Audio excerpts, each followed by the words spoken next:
Yo guys, it is me Finley. Welcome back to a brand new video on the channel. Now guys, in this video today we're going to be reacting to the dark side of Ryan's Toys review.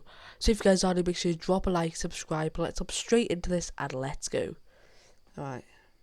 I think the important thing is just make sure put the kids first. The kids first. The kids first. Nothing more than a tool for marketing to very young children, zero value to kids. It's straight up dangerous and should be blocked by most parents. I hate this channel, everything about it. Seriously awful. It's a giant commercial and they are always talking about freaking McDonald's. Young brains are impressionable and this is completely not what I want my child to witness as fun. Garbage, pure garbage. Just another way to manipulate kids to make money for this type of parents. It has no educational purpose. Why does a child need that many toys? He's gonna have girl issues because everything is about me. Ryan's Toy Review is like a trash reality TV show for small children. It's supposed to be addictive for kids, yet has no real substance. Yeah, true.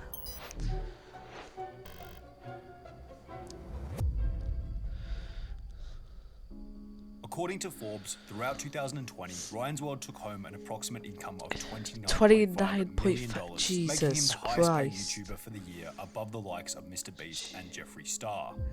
Jesus The most significant part, which I'm sure Christ. many of you are already aware, is that Ryan is only 9 years old, making him younger than the Angry Birds mobile game, the film Avatar, as well as the legal working age for a McDonald's employee. 29.5 million believe isn't that. exactly a bad wicket for anyone who's yet to go through puberty, and considering in every episode it looks like Ryan is having the time of his life, on the surface it seems as though the Ryan's World channel is the spitting image of perfection itself. However, like all things in life, the Ryan's World channel has a dark side that's rarely talked about in the media. We try not to capture any moment that Ryan's in distress. Legal battles to do with not fully disclosing paid sponsorships within videos, the exploitation of Ryan for the financial gain of his parents, and most surprisingly, the criminal history associated with Ryan's mother, Loanne Kaji, who Jesus in her younger years Christ. actually went to prison. 7-year multi-million-dollar YouTube star Holy Ryan hell. Kagi's mother has a criminal That's bad. past. That's In June bad. 2002, That's really when bad. Ryan's mum was 18 years old, she was caught shoplifting at a J.C. Penney located in her hometown of Houston, Texas. The security of the store discovered that she'd been trying to steal 6 items of clothing, totaling $93, which is equivalent to around $135 today.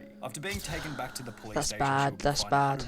$150 for the theft, given 40 hours of community service, as well as being put on a 6-month probation period. On top of this, she had to carry an offender identification card while also attending an anti-shoplifting program. However, here's where it gets interesting. Rather than simply That is showing up shock. and doing That's her 40 bad. hours of That's really community bad. service, she sat around and did nothing. Loanne didn't report to her community supervisor, didn't pay the fee she was supposed to pay, and didn't even show up to any of the community service when scheduled. For That's this reason, she really would be bad. arrested again, and instead of a Oh my $150 God. fine and a slap on the wrist, she will be sentenced to 2 months in the Houston Harris County Jail. She will remain in jail for 30 Shit. days, after which she'll be released, and from the information available, manage to stay out of jail from that point onwards. Now, making Okay, a well, judgment that's about good an then, individual's but character based on what Jesus. they did at the age of 18 is perhaps a little unfair. People change a lot in 18 years, so her going to jail could be totally discountable. But at the same time, I think it'd be unwise to pass it off altogether as, oh, she was just young and dumb. It's not exactly know, like she yeah. was 13 years old stealing some food because she needed to eat and didn't have any money. She was 18 years old and going out of her way to steal expensive clothing, something that's more of a luxury than a necessity. why did Then, I turn as on my mentioned, light? she I would go don't on to know. double down on her mistake by failing to comply with the consequences. She just ignored them, giving us an insight into her character at a younger age. Perhaps this is a Jesus. far-fetched assumption, but maybe we could also say that it showed us she had an innate willingness to cut corners in order to get what she wants, which will be an important factor for later parts in the video. After this whole prison saga was over and done with, Loanne would meet her future husband Cheyenne, with whom she would later have her first son Ryan in October 2011. In March 2015, at the age of only 3.5, Ryan asked his mum, "How come I'm not on YouTube when all the other kids are?" I was I watching don't other believe people, that. And I was like, why am I not on there? And Following this statement, I don't believe Ryan's that, to parents would be create a honest. Ryan Toys review channel and begin making the videos with him shortly I think thereafter. it was just like a setup. I don't really believe it. Okay. Uh-huh. Put it in the cart. In July cute. 2015, only 4 months after creating the channel, they would see their first piece of viral success with their video Giant Lightning McQueen Egg Surprise. I'm filling up gas. which gained 20 million views after only 1 month. Following this success, the channel began posting new videos daily, and while this was great for the growth of the channel, it began the discussion about whether the channel was really in the best interest of Ryan, or was it borderline abuse to have the child doing so much work with the money ultimately going to the parents. Exactly, yeah. There's always been a question of ethics in any discussion relating to kids' channels on YouTube. What are the labor laws about putting your kids in videos? Like, how do you quantify the value that they're bringing to the content? Are there? Is that value going back to them? But is the criticism towards preteens making more than $1 million a year on the YouTube platform just pure jealousy from other people who might be in their 40s making 60 grand a year? Or is there a legitimate case for concern? It's an extremely difficult topic to it could be determine bad. for a It could be few main really reasons. bad. Firstly, there'd be channels where the child, being the main star, legitimately wants to be a part of the show, which is apparently the case with Ryan. What was special is that he wanted his own YouTube channel. And you have a lot of parents who I don't like, believe come on, that. pushing their kids out there. I don't However, believe there are that, other to be channels honest. on which you can tell the kids clearly don't want to be involved in the videos, and the parents are forcing them to appear in order to gain ad revenue. That video. Oh my god. Yeah. So in order to determine That whether video Ryan being was involved in the videos is bad. a part of the channel's dark side, we have to first determine a few different things. Is it voluntary involvement? Is he being held at gunpoint to perform? Does he have to deal with the difficult parts of the channel like editing, criticism, and innovation? How much of the spoils and rewards actually go to Ryan in the present and future? We see comment after comment talking about how they are exploiting him, which would be awful if true. But simply having him appearing in the videos isn't really exploitation. We need to ask more questions. Now, the first thing we have to establish here in order to determine whether Ryan's appearance is a part of the dark side of the channel is whether or not Ryan is being forced to appear in the videos. Now, Ryan stated that the channel was birthed because he personally wanted to be on YouTube and it wasn't because his parents forced him. However, it's I don't believe that, to be honest. With a healthy level of skepticism. Ryan was only 3.5 when he was first put on the platform. It's hard to believe that any kid of that age would already be keen to personally appear on that's why I any don't believe it. platform. But I could be completely It's 3.5 wrong. and he already wants to like make videos, you know. Kids aged 8 to 12 is YouTube star, followed by teacher, Yeah. professional athlete, musician,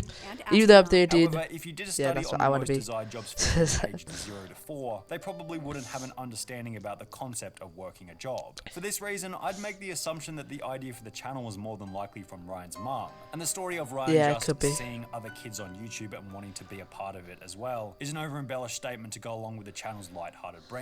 Yeah, However, while this somewhat that's what I answers think. whose idea it was for the creation of the channel in the first place, it fails to answer the more important question: is Ryan being forced to appear in the videos? In the beginning, perhaps there was a Maybe, trade-off between Ryan but and his mum, I- where if Ryan's mum got to film Ryan in the videos, Ryan would be able to get as many toys as he wanted. A deal that makes sense for both parties involved. You can clearly see in the beginning that Ryan isn't being forced to appear in the videos. Kids aren't very good at hiding their emotions, especially 3-year-olds. If they're sad, they'll show it. If they're happy, they'll show it. Why do you want this? Because I like it. Oh, is it fun? Does it look fun?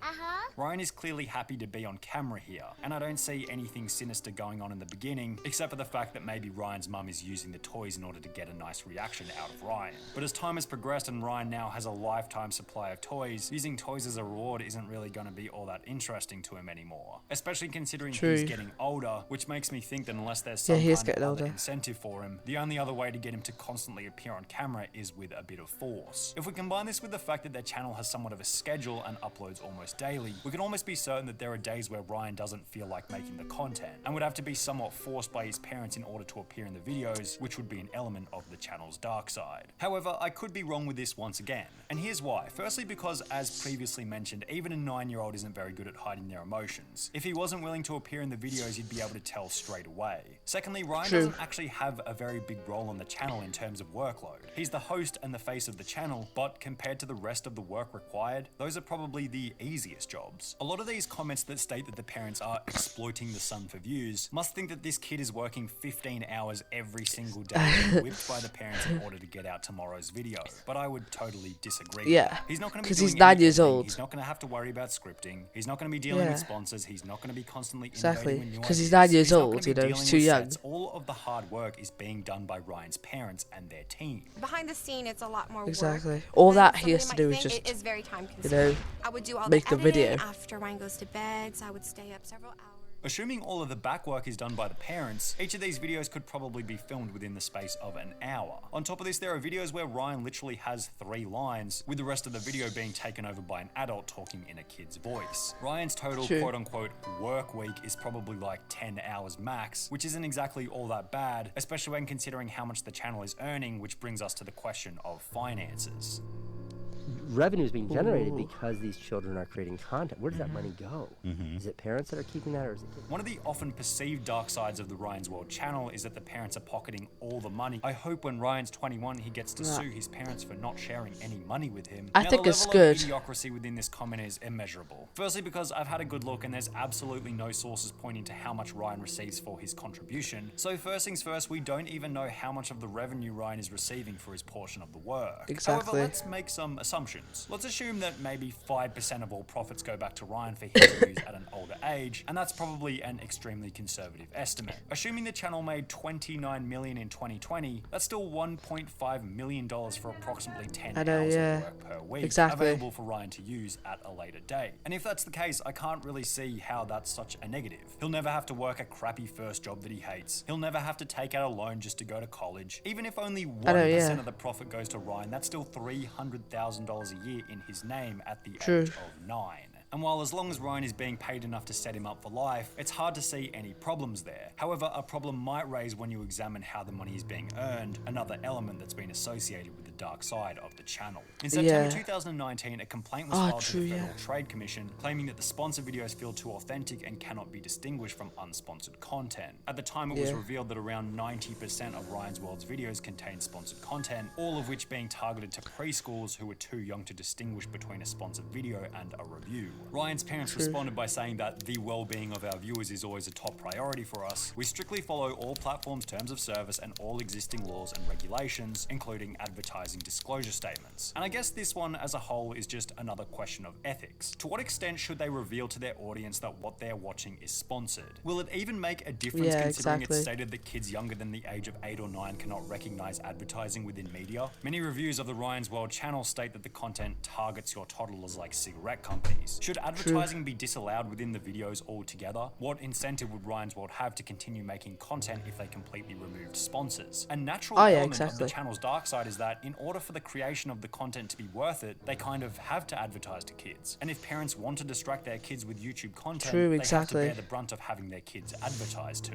All in all, I think this might be one where you guys have to draw your own conclusion as to the shade of black that permeates the dark side of the Ryan's World channel. Is Ryan being exploited for the financial gain of his parents? Or is it reasonable as long as he's receiving a cut of the pie? Is it ethical to continue sponsorships to an audience too young to understand that they're being advertised to? Does the criminal history of Loan Kaji make an impact on how the channel is run today? It'd be safe to say that their practices aren't perfect. But hey, for the many parents out there that appreciate his ability to stop their child from crying, Ryan's World has its place on the platform, perfect practices or not.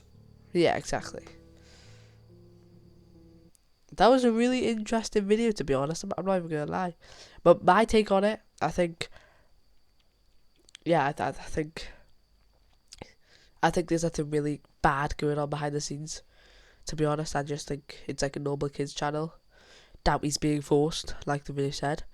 But anyways, thank you guys for watching this video. If you guys did enjoy, make sure to drop a like, subscribe, and I'll see you all in the next one. Peace.